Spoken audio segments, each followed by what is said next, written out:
There are many reasons to save. We save because we have different goals and different needs. Savings are the easiest way to have a good future. One should save to meet unexpected costs and emergencies such as unforeseen health issues, death of a family member, loss of property or other valuables, or loss of a job. Savings are also needed to fulfill aspirations for a future that might include investing in assets like land or a house, marriage expenses, education expenses for your children, and a secure retirement. Savings are money you or your household put aside today for use in the future. Savings are a good way for you and your household to manage risks, emergencies, and build assets to meet future goals. Savings can be in the form of investments such as buying land, starting a small business, or buying shares in a company. As you can see, savings take a variety of forms: cash, balance kept in banks or postal accounts, chitty funds, and in some cases, gold or jewelry. Let us now see what some residents of Qatar think about savings. I didn't save anything for myself. For about 2 years, I didn't save anything, even though 10 riyal. I didn't save. All of my salaries I send in the Philippines. If I save money, maybe I have a business when I go back there. But if my salary is enough, I will save. I will save and I will go back there. I'm happy to get a business for me. I'm turning 2 years here, but still any single Qatarial I didn't save. But it's okay. Maybe the next. Some people says that it's when it's your first time to go abroad, you don't have any savings. Most of the people says like that, but maybe it's true. Maybe I don't know, but maybe inshallah.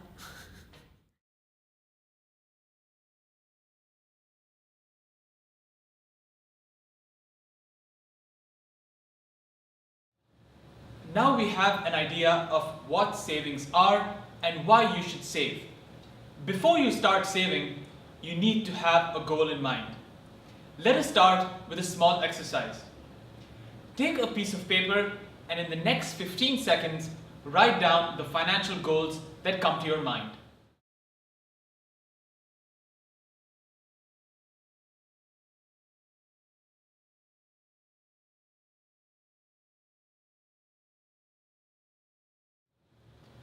Now you have some of your goals written down.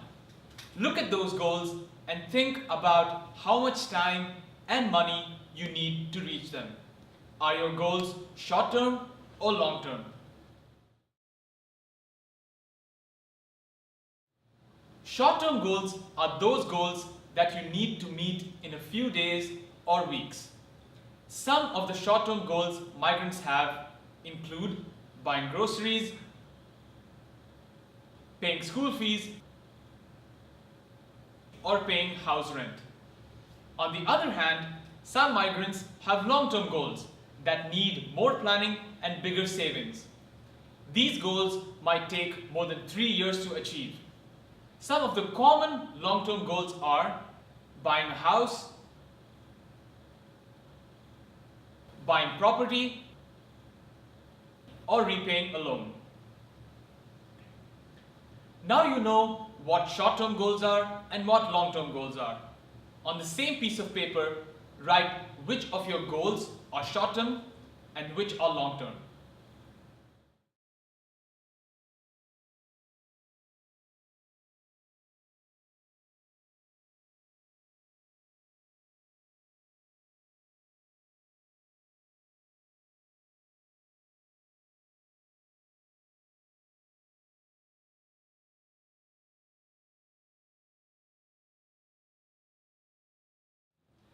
Now you have a better understanding of your different goals.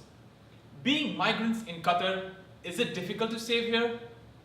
Let us look at some responses from migrants in Qatar. Because my daily needs of my family, sir. My salary is not enough, so I cannot save. I didn't save it because the expenses there in the village very high, very expensive. Nepal में रहने का आदत है, मुल्क में रहने का आदत है, खाने पीने का आदत है। जब आदमी इधर आएगा सबसे पहला खाना पीने का मुश्किल होगा, क्योंकि इधर कंपनी में मेस में बनाएगा। अगर इधर हम लोग का थोड़ा इधर महंगे भी बड़ा ज़्यादा है, हम लोग जितना सैलरी है उतने खर्च कर नहीं सकता है, क्योंकि हम लोग का थोड़ा सैलरी में ज़्यादा हम लोग का प्रॉफिट लेना है, वो कर नहीं सकता है हम लोग का। I spend 300 for food, 300 Qatar Real for food for a month. How about my personal belongings? My lotion, my shampoos, toothpaste, everything. Maybe I spend 150 to 200, so the total is 500. How about if I want to buy something? My clothes. Or let's say I don't buy every month clothes. I save 300 a month. The next month, I need to send even 500 only, or 300. As long as I have money, I will send. So, no, I don't really have savings at all. As you can see from these various individuals, there are many reasons as to why it is difficult to save in Qatar. Some of the reasons are food expenses, mobile services, transportation services, and leisure. As you saw from some of the migrants in Qatar, it is not easy to save here, but you can still manage to save.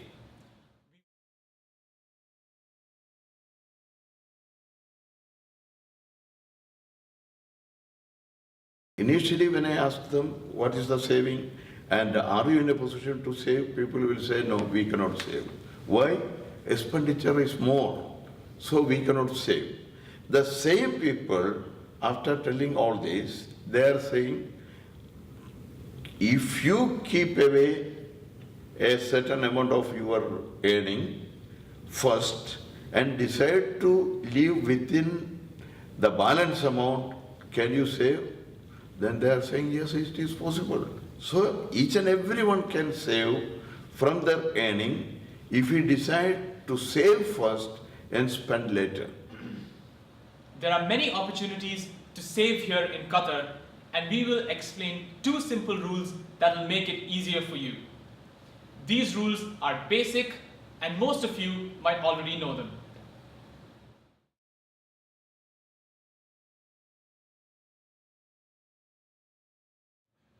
The first rule in the golden rules of savings is spend less than you earn. The second rule is treat savings as an expense. Now we will briefly explain these rules. The first rule says that you should spend less than you earn. To explain this rule, consider the following example. Muhammad is a migrant in Qatar who earns 1,000 Qatari riyals a month. If he wants to save, he needs to spend less than his income of 1,000 riyals. So, he needs to be careful with his spending on food, mobile services, and transportation in order to increase his savings. As you saw, Muhammad earned 1,000 Qatari riyals per month. If he spends less on each of his expenses, he can save more. Now you know one important rule of savings, that is, spend less than you earn. Cut down on your costs. The second rule in the golden rule of savings is to treat your savings as an expense. You should start treating your savings as a necessary expense. Keep away a certain amount of your monthly salary by considering it to be an expense. Take the example of Muhammad again. Muhammad should aim to put away 200 Qatari riyals as savings every month without fail. If he does this every month, he would have 2,400 Qatari riyals at the end of 1 year. And in 5 years, this expense will be Qatari riyals 12,000. Muhammad successfully saved 12,000 Qatari riyals by setting aside a portion of his income every month. As you saw, Muhammad managed to save a lot of money with time. Now he can do different things with the 2,400 Qatari riyals he saved.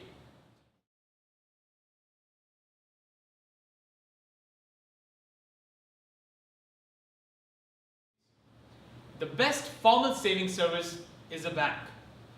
A bank is a saving service which is controlled by the government. Saving in a bank is the safest way to save. Credit associations, self-help groups, or a village bank are some of the semi-formal ways of savings. There are advantages to these ways of savings. First, they are easy to access and they encourage savings and make you more disciplined in your saving methods. Although this might seem like a good option, the safety of these ways of savings is not guaranteed. The third method of savings is informal.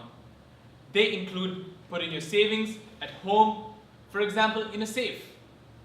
The advantage here is that you can easily access your savings whenever you want. But your money is not as safe or as secure as it would have been in a bank. There always is a risk of your money getting stolen or being spent carelessly. Another informal way of saving is using a chitty fund. A chitty fund forces people to make regular savings at specific times. You will need to find someone you trust to manage your savings, and you must be aware that this method has high risks.